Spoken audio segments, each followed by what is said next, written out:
Olá, tudo bem? Eu sou o Dr. Marcelo e hoje vim falar para você, gestor de empresa, RH de empresa, dono de empresa, que teve um funcionário que fez um exame qualquer e você tem o interesse de saber sobre esse resultado. Você sabia que se o seu funcionário quiser, ele tem o direito de não lhe falar? Se você tem essa dúvida, assista esse vídeo.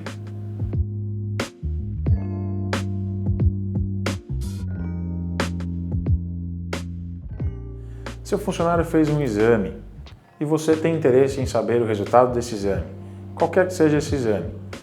Você sabia que todo o exame é do próprio paciente e todo o exame deve ser uma relação médico-paciente? Então, todo funcionário que passa em consulta médica, que tem atendimento médico, essa relação entre o médico e paciente, ela é única e é sigilosa, tá? Então, mesma coisa com o resultado do exame. Esse exame, ele pode ser passado para as empresas quando há uma liberação do funcionário. Geralmente, por exemplo, no caso do Covid.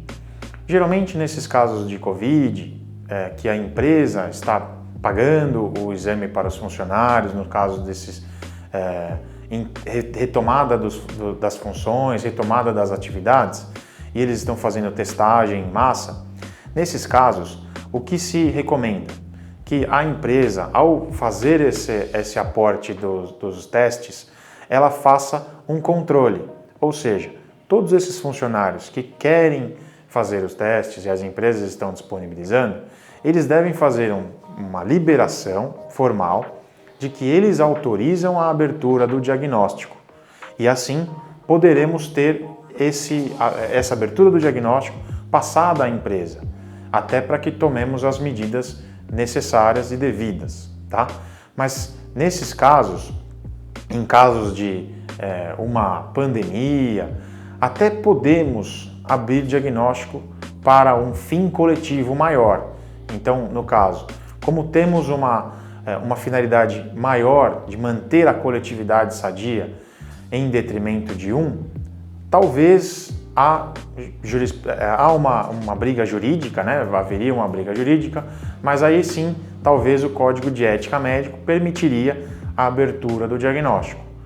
Porque em situações normais, qualquer que seja qualquer diagnóstico, nós médicos, né, no caso, não podemos abrir diagnóstico nenhum de qualquer funcionário ou de qualquer paciente para qualquer outra pessoa sem que haja o consentimento deste paciente.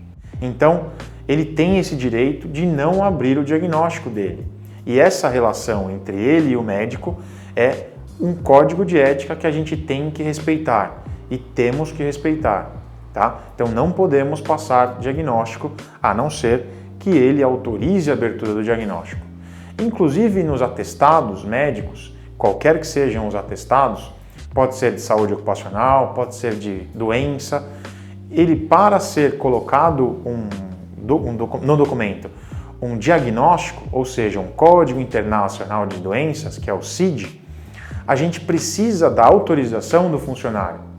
Isso, às vezes, até tem médicos que às vezes esquecem, ou às vezes não lembram, ou às vezes não sabem mesmo, por desconhecer, às vezes, essas código de ética, e colocam sem autorização do funcionário, mas isso não deve acontecer.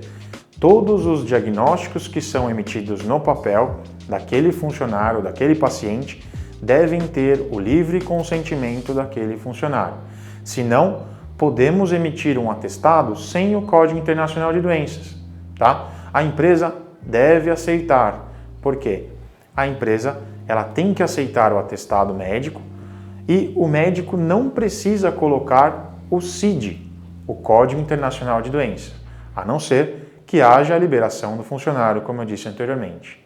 Espero ter contribuído com as informações e se você tem sugestões ou dúvidas, mande para a gente.